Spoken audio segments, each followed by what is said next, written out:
we descend into madness, please be advised that the following program contains topics and cases describing graphic violence, strong sexual content, explicit language, and elements that may not be suitable for some audiences.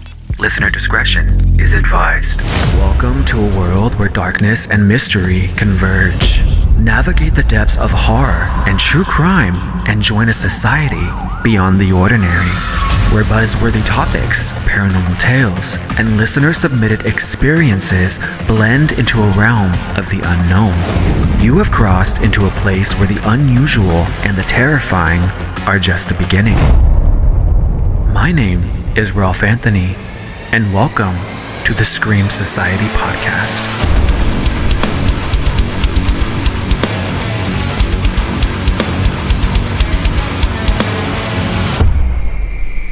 Hello, Screamers. Welcome into another edition of this variety podcast from hell. With the fall of a social media OG and the rise of something fresher, shinier, and debatably better, the drama just keeps on coming. But hey, it's the beginning of a new month, the final month of the year, and I am sending only the best vibes out to you all so we can all end this year with some peace. Actually, let's hold that thought because it's sinister subject time.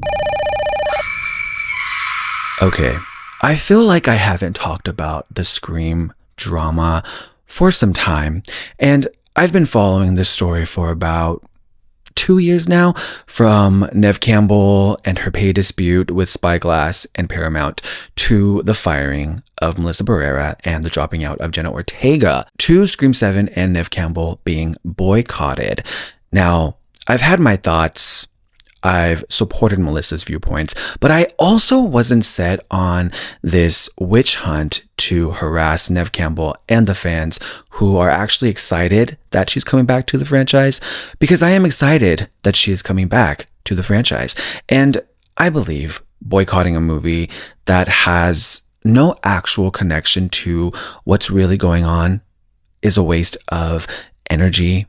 And I feel we can really focus that energy on actual causes that can end this destruction and extreme violence.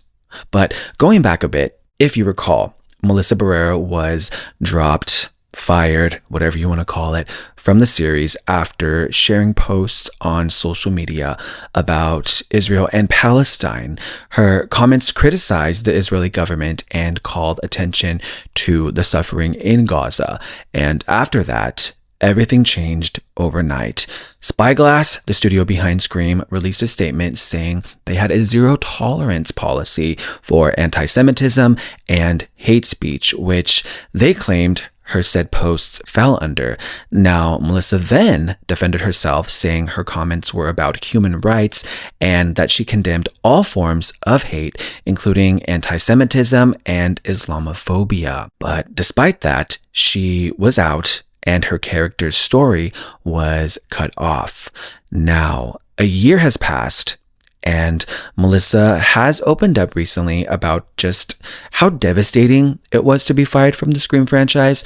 She admitted that there were times that she felt as if her life was actually over. Melissa talked about how work in the industry almost completely disappeared for about 10 months after she was fired. She explained that while she did get a few smaller offers, they came with this sort of underlying sense that people had just assumed that she'd take anything because she had no other options, which was a huge shift from where she had been, because here she was, having just starred as Sam Carpenter in Scream 5 and Scream 6, which broke franchise box office records.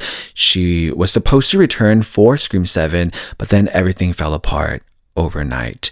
And I think an important point that even Melissa has brought up, that so many fans who have grown up with the franchise were also saying, was that even with all of that, she doesn't let her being fired from the franchise tarnish what Scream has meant to her. She said that the films were a big part of her career and personal life, helping her make great friends and gain fans who've stuck with her through everything. Now, for her, obviously, there's this sort of bittersweet side to it, because even at conventions, fans often bring up her firing, offering sympathy and saying how unfair everything was.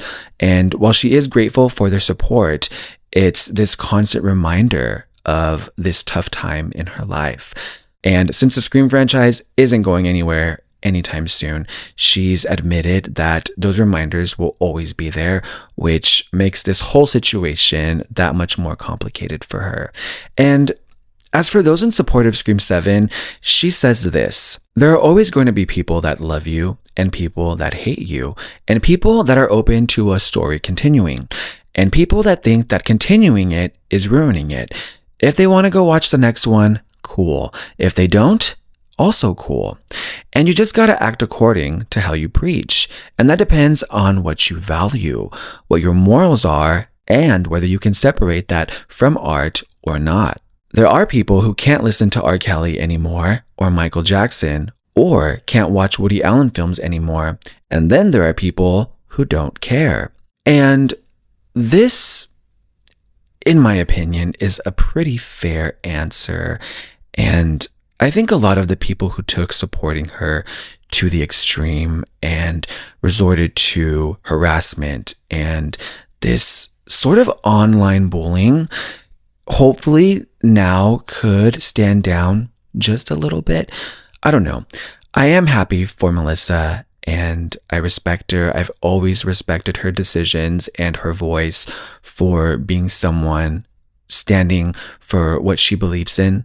And as an advocate, and like I've mentioned, someone who challenges a lot, I'm happy to see someone doing it and still remaining relevant and working in the industry. Now, just to kind of go back a little bit, since we are on the topic here of Scream 7, there have been some confirmation reports on the cast. And on that list, of course, coming back are Neve Campbell, Courtney Cox, Roger Jackson, who is the voice of Ghostface, of course, and a new actor by the name of Isabel May, who is alleged to be Sydney's daughter. And I do take some issue with this news.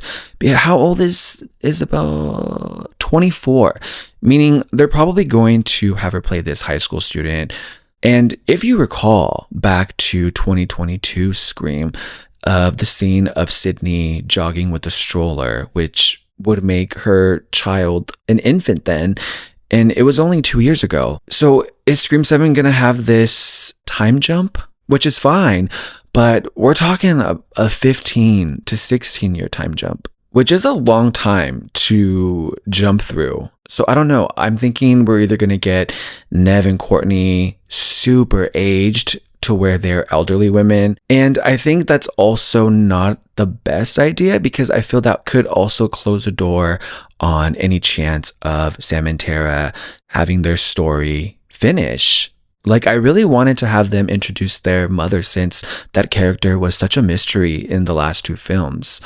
All I'm saying is I'm concerned with the time jump this big, because I feel it can just really cause some continuity issues, unless they're just going to start pulling a Halloween and retconning everything.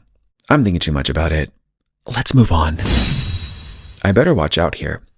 So allegedly, private investigators are going after podcasters, content creators, and influencers who are covering the Sean Diddy Combs case and monetizing from it.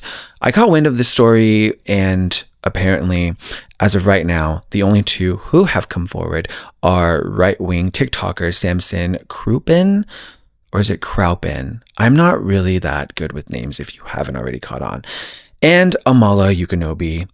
Both have denied any financial gain and expressed fear and concern about these encounters. According to this pair, the investigators even offered to pay them to reveal the identities of individuals allegedly funding their Diddy-related content. This Samson Krupin guy even shared a video on TikTok showing two investigators arriving at his Los Angeles home. He described the experience as terrifying and said that he began filming immediately because he felt the situation was unusual and potentially dangerous. He has since filed a harassment complaint with the LAPD. On Yukonobi's end, she said the same, that the investigators visited her former residence, questioned her previous roommate, and later contacted her by phone. She speculated that the investigation might be an effort to suggest that Diddy cannot receive a fair trial.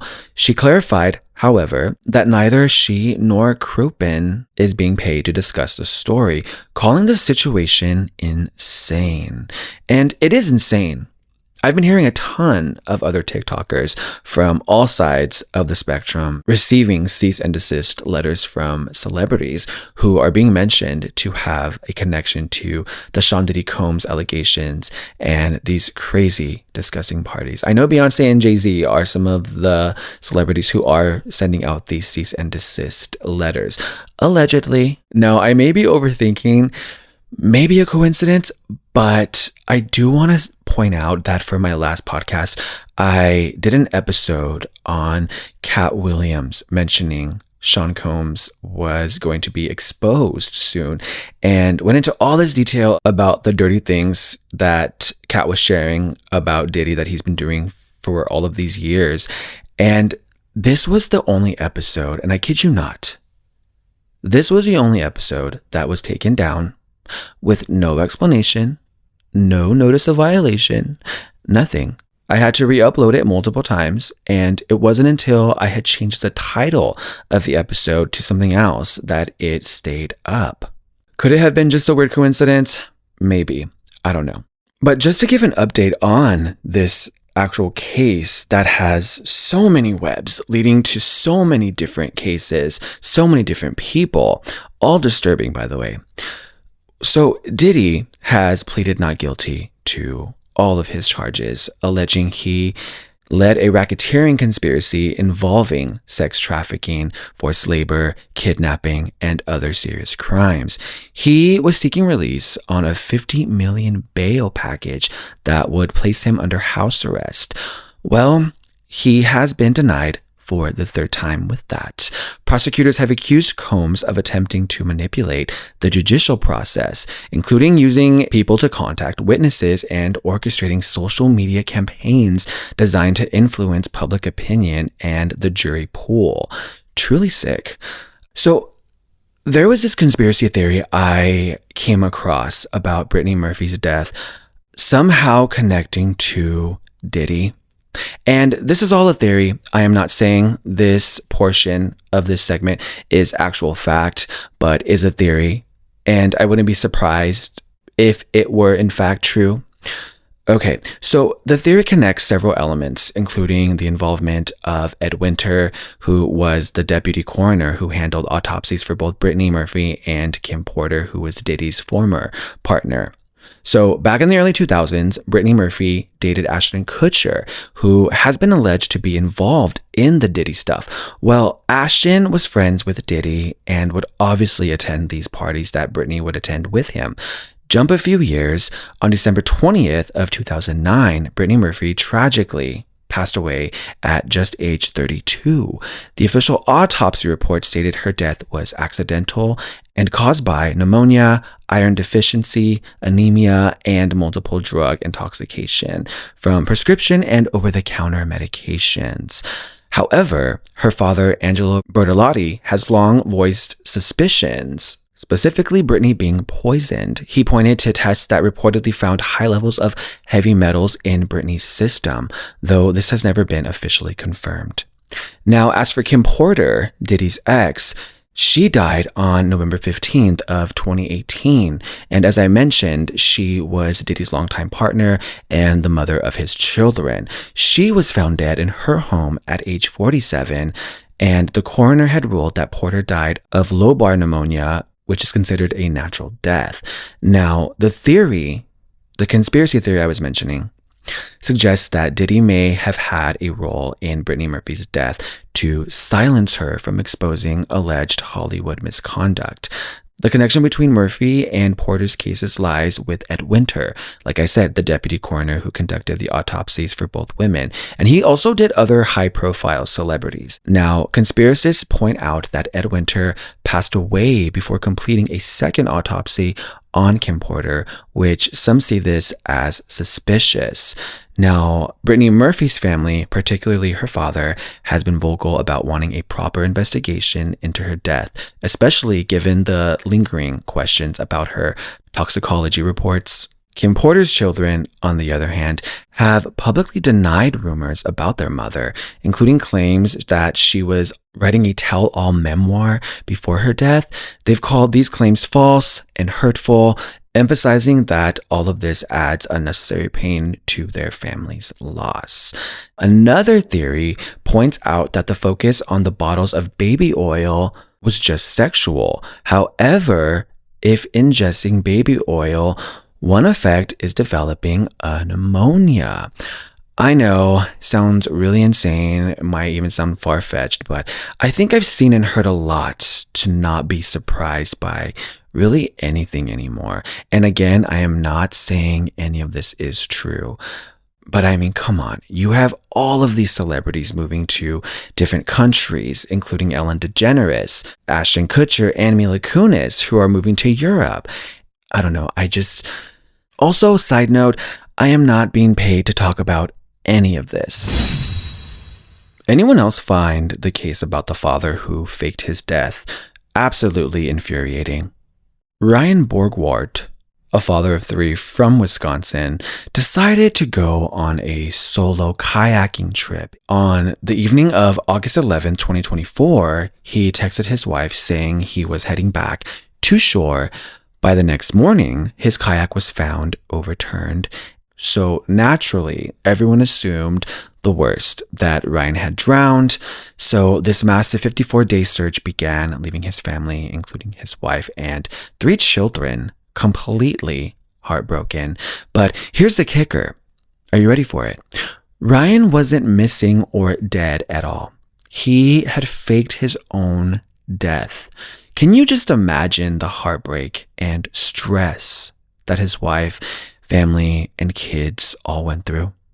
Backing up for just a second, it turns out Ryan had been planning this whole thing for months. Back in January of this year, he took out a $375,000 life insurance policy. By May, he claimed his passport was lost or stolen and got a new one, yet his original passport was conveniently found by his family. Then on August 13th, just 2 days after he quote-unquote disappeared, Canadian authorities flagged his name. Investigators later uncovered that Ryan's laptop showed he had been planning to flee to Europe and deliberately mislead the search efforts. Oh, and he'd been chatting with a woman from Uzbekistan too. Now, to hide all of this, he replaced his laptop's hard drive and wiped his browser history on the day that he vanished. But it doesn't stop there, because after 2 months of searching and his family's agony, Ryan finally reached out to authorities, casually sending a video to prove that he was alive. In it, he says, "Good evening, it's Ryan Borgward. Today is November 11th. It's approximately 10 a.m. by you guys. I'm in my apartment. I am safe, secure, no problem." No problem? Really? Meanwhile, his wife and kids are likely still processing the nightmare he just put them through. Well, here's how the whole thing was able to be pulled off. Late at night, he capsized his kayak on purpose, paddled to shore in an inflatable child-sized boat, hopped on his e-bike, and rode all the way to Detroit. From there, he caught a bus to Canada and then flew to Europe. Investigators now believe he's somewhere in Eastern Europe, possibly Uzbekistan. And when authorities urged him to come home for the holidays, he told them that he hasn't decided yet. Faking your death to be a slut is wild. So, I'm going to give my 2 cents. I mean, that's why we're all here, right? Here you have this man who instead of facing his responsibilities as a husband and father, chose to orchestrate this elaborate plan to disappear entirely from the lives of his wife and 3 children. Relationships can fail. There's no denying that. But that's precisely why, and I might sound controversial for saying this, but this is why divorce exists, right? To end a partnership with some form of honesty and hopefully respect. I mean, he was cheating, so like when I came across his story, it made me angry because running away from people who relied on him, who likely grieved for him as though he had actually died, is to me the definition of irresponsibility, selfishness, cruelty even. And as far as not wanting to be a father, let's call it what it is. Piece of shit. Coward. All of this effort put in just to avoid accountability. And again, yes, people have the right to pursue happiness, but not at the expense of others' well-being, not at the expense of his children's well-being. And even if he does decide to go back, which would be wild, at that point, I wouldn't even want him to come back home. Would any of you out there listening want this man to come back after finding out all of this? We're going to move on, and we're going to also jump back to last episode where I was joined by my friend Clark Makes Art. And Clark and I warned y'all last episode about AI, because listen to this one. A woman named Amanda Aguilar saw a video of herself talking online, and it totally freaked her out because it wasn't her. It looked and sounded exactly like her, but it was actually a deepfake. And if you haven't heard of a deepfake, they are videos made using artificial intelligence, AI, to make it look like someone said or did something that they didn't. Some of them can be super convincing, but also some of them you can clock. Well, Amanda had posted a video on her Instagram, then a scammer ended up grabbing it and used AI to create a fake version of her. The scammer then made a fake video to try to catfish someone. She said it was insane and creepy to think someone would go that far. Like she'd heard of deepfakes before, but never imagined she'd be targeted. We never do think it could happen to us, right? Well, it gets worse. A few weeks ago, some of her friends told her there was a fake Facebook page pretending to be her, using her actual Instagram photos. The scammer was messaging people, including this guy, John Polito. For weeks, John thought he was chatting with Amanda, but then the scammer started asking him really sketchy questions, like how much money he made, and all of this financial stuff. That's when he got suspicious and asked for proof if it was really her. The scammer then sent him these deepfake videos, and in the videos, Amanda was talking and all of this. And at first, John was convinced. He said that the videos were so realistic that it was terrifying. But eventually, John reached out to a friend who knew Amanda, and that's how he figured out the whole thing was a scam. John is now warning people and urges that if it seems too good to be true, like a celebrity randomly DMing you, it probably is. And this reminds me of those obviously fake Instagram messages from these fake celebrity profiles that I've seen floating around. Like I've seen some from Beyonce asking for money because her tour bus has broken down.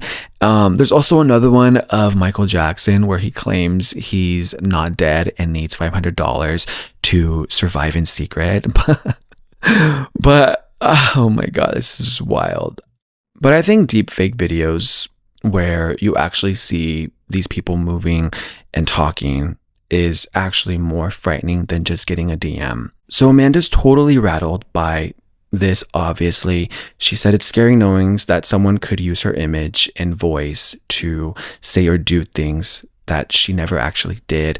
And apparently, these deepfake scams are skyrocketing, like a 1,400% increase. A cybersecurity expert explained that deepfakes are so good because machines don't care about the natural rhythms of human speech or movement, so it's hard for us to tell that they're fake. His company has software that can detect them, but he says the real responsibility is on platforms to flag when content is AI generated. Now, Amanda's being way more careful about what she posts online, and honestly, I don't blame her. Even some of my oomfies are deleting their photos from X, formerly known as Twitter, formerly my favorite app, because of some security issues that are going on over there. It's just honestly so creepy to think how easy it is for scammers to steal videos or photos and twist them like this. Makes you want to rethink what you share online, right? And honorable mention, I was 8 years old when I heard that there is a website that you can search that has links to different people's webcams that aren't secure. They've been hacked and put on this site for people to just click on and watch random people, which honestly just validates why I always put a post-it over my laptop webcam. This one hits way too close to home. A California art teacher tragically passed away from rabies after being bitten by a bat she found in her classroom. Fresno County confirmed the death, identifying the victim as 60-year-old Leah Senang, who was a middle school teacher. The incident occurred back in mid-October when Leah noticed that a bat had made its way into her classroom. She then tried to move it outside, and at the time, the bat seemed lifeless, but it suddenly became active, then bit her. Now, initially, Leah didn't show any symptoms, but rabies typically takes 4 to 8 weeks to manifest. And by the time she got medical care, the infection had progressed too far. Leah then became ill in mid-November and was unfortunately hospitalized on November 18th, where she slipped into a coma and unfortunately passed away on November 22nd. Rabies is almost always fatal once symptoms start happening, causing brain dysfunction and severe neurological issues. Early symptoms can mimic the flu, but advanced stages include anxiety, confusion, hallucinations, and seizures. Now, Leah's death is a case that is very rare for the US, and Fresno County's last reported case was back in 1992. And this is something actually terrifying to me because there are bats. I can hear them right now as I'm recording this episode.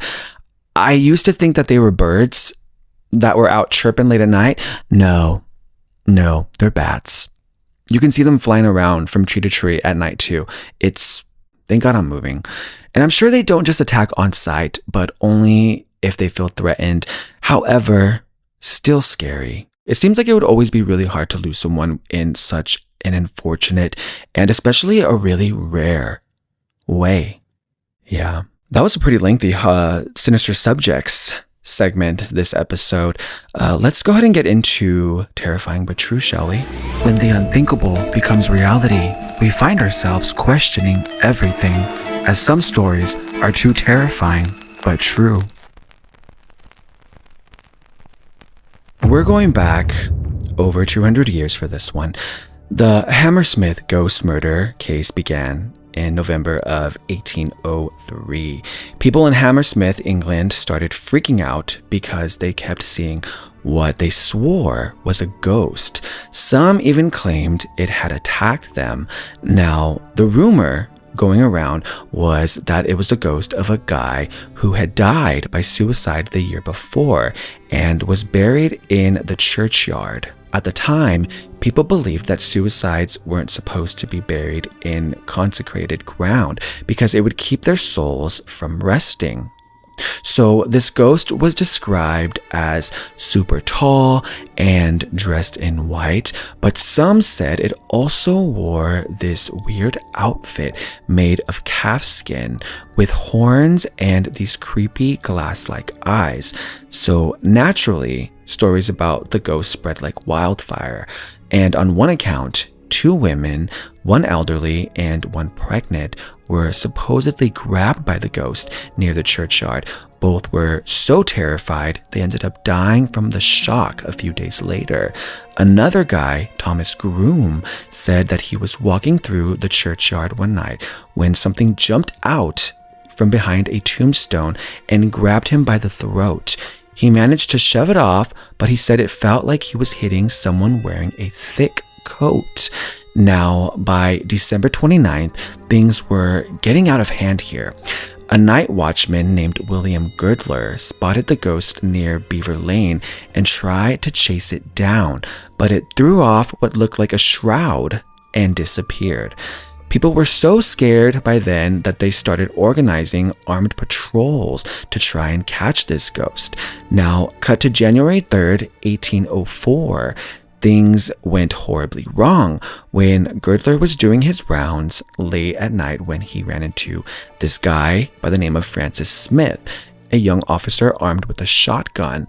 Smith told him he was out looking for the ghost. Girdler said he'd join him after calling the hour at 11 p.m. Not long after that, Smith came across a bricklayer named Thomas Millwood. Side note, a bricklayer is someone who builds walls and houses.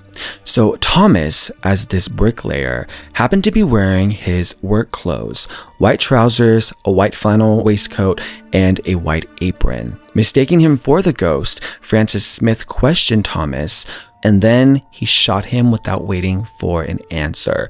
Thomas was killed instantly. So Francis Smith was later arrested and put on trial for murder, and despite his good character and the argument that he genuinely thought he was shooting a ghost, the judge told the jury that his belief didn't matter. They found him guilty of murder and sentenced him to death, although the death sentence was later shaved down to just a year of hard labor. Well, plot twist. After all of this, the real ghost came forward, and it turned out to be this old shoemaker named John Graham, who had been dressing up to scare his apprentice as a prank.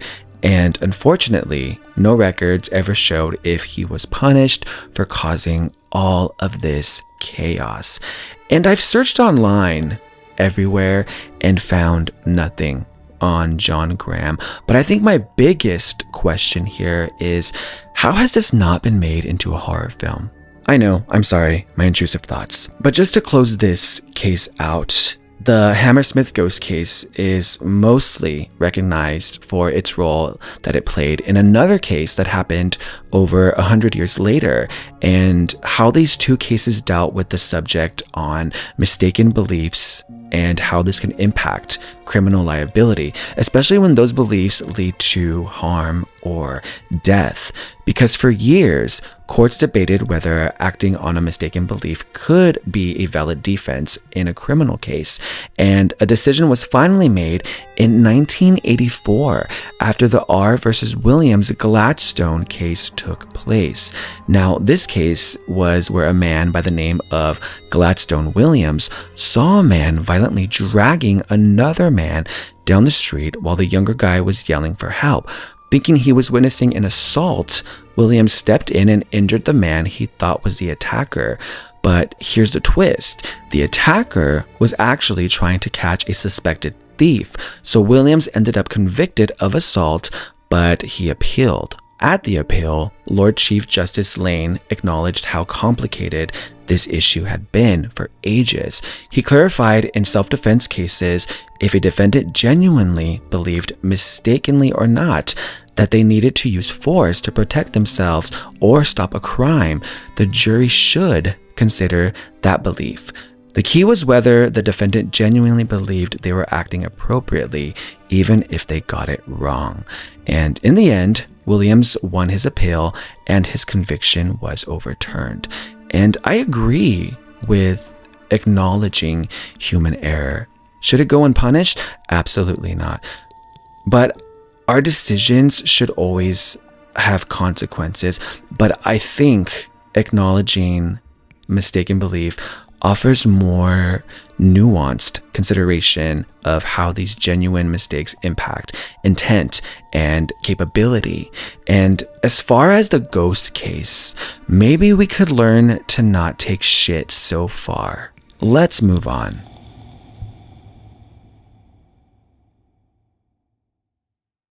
If you would like me to share an experience of yours, share something you find creepy or interesting, or simply want to ask me a question, head on over to beacons.ai/The Scream Society and click on the Society Submissions link. Remember, everything remains anonymous. This one asks, have you heard about Wendy Williams?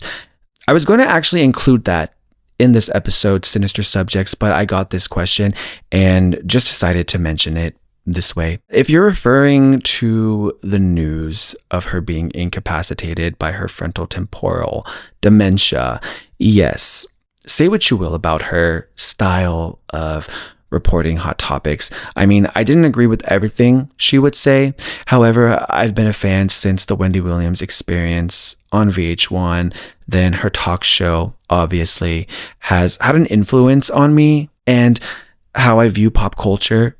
But beyond that, stories like these tend to tug on my heartstrings because I lived with my grandparents growing up, and my grandpa actually developed Alzheimer's, which is another specific type of dementia. Though I believe most of the symptoms and behaviors are pretty similar. But I think for me, from my perspective, seeing my grandfather, who was this kind and very gentle man, he got along with everyone, was way too kind for his own good. I mean, he was so kind. He let strangers off of the actual street into his home. I remember he let a random use our bathroom. He was just so kind. But seeing him go from that to this person who couldn't go to the bathroom properly, who was agitated, aggressive, who thought he was a teenager again, who believed that my grandma, his wife, was his mother. And that was probably one of the most, I would say, traumatic things to go through. And I wasn't the best grandson in the world, but I would help where I could. So again, seeing this TV personality with so much personality essentially deteriorating rapidly because this disease is so heartbreaking and her circumstances are terrible. She doesn't have the best people around her. They are taking advantage of her and her money. It's just so sad. It's really sad. Before I get overly emotional, we're going to move on from that one. The scariest paranormal case you've come across. I've looked into a lot, but whether it's real or not, I would have to say, I think I would say Dear David, the Dear David case. Yeah. I think that's been the most complex and detailed paranormal case that I've done. If you haven't heard of it, it's this guy, Adam Ellis. He used to work for BuzzFeed. He shared on Twitter back in 2017, I want to say. He said his apartment was haunted by this ghost of a kid with a weird dented head, and the kid's name was David. And it all started when David showed up in Adam's dream. He was sitting in this green rocking chair, and Adam could ask him 2 questions, but there was this rule: don't ask a 3rd question or else. So of course, in the dream, Adam asked a 3rd question, and then things started to get really scary. So just a few things that were mentioned in all of these tweets. There was this green rocking chair in his apartment that would move on its own. He started taking Polaroid pics around the apartment where one of his hallway came out completely black. His cats would sit by the front door at night just staring at it like they were seeing something. And sometimes the door would make these weird noises. He even set up a camera and it caught stuff moving around by itself. He shared these photos where you could see this shadowy figure standing near his bed while he was asleep, like legit nightmare fuel. Oh, and this one time he had woken up and couldn't move. And when he looked up, he saw David hovering above him, staring straight into his eyes. Then David would crawl across the ceiling. Like, I got chills talking about that. Like, it's seriously so creepy. But I think toward the end, Adam posted these super clear pictures of David, and you could actually see this little boy entity with a dented head getting closer and closer to Adam's bed. And it's a real thread. I think it's still up too. Just search Dear David full feed, and it's like 2 years worth of Adam documenting this on Twitter with pictures. And I think out of nowhere, Adam did stop posting updates, but I think he did follow up one time and said that nothing has happened, and for people just to stop trolling him because he's not going to make stuff up just because you want more updates. Oh, there's also a movie based off these tweets too, but I heard it was awful, so I never checked it out. I should probably check it out and give a review on it. Creepy stuff. Before we wrap up, have we all hopped on the new BlueSky app yet? Which is fantastic. And it's a callback to the golden era of what X, formerly known as Twitter, used to be. And no shade to Threads, which is under the Meta, Facebook, Instagram empire. They tried. However, BlueSky, in my opinion, they just got it right. And for now is a social media platform to catch our breath from the events of this past November. So follow me over on BlueSky. I know, shameless plug. Just search The Scream Society. This account will probably be a hybrid of my personal and podcast content. Lastly, those of you interested in listening to my original podcast, Scream Queer Podcast, the entire podcast is up on Spotify. Just search Scream Queer Podcast, and it's all up, including the original 11 episodes that are a complete train wreck that I had taken down. I have been hesitant on releasing those again, but it's kind of cool, if you really think about it, to see the evolution of those episodes to these episodes. The audio isn't the best also. The editing is awful, and why I'm yelling in those first few episodes, I have no idea. Those episodes are also more sexual, and I can't even listen back because I cringe so much, but it's all up if you all are interested. If you're looking for something more similar to this format that I have right now on this podcast, I would listen from mid-season 2 on. But with all of that said, thank you so much for listening in this week, and I will scare you all on the next one. Thank you for tuning into the Scream Society podcast, hosted, written, produced, and edited by yours truly, Ralph Anthony. Help the society grow by subscribing on your favorite platform and leave a rating and review. I always strive for 5s. Have a horror or paranormal experience? Want me to answer your questions on the show? Submit to beacons.ai/The Scream Society. Connect with the podcast on Instagram, TikTok, and YouTube at Scream Society Podcast. And until next time, I'll scare you on the next episode.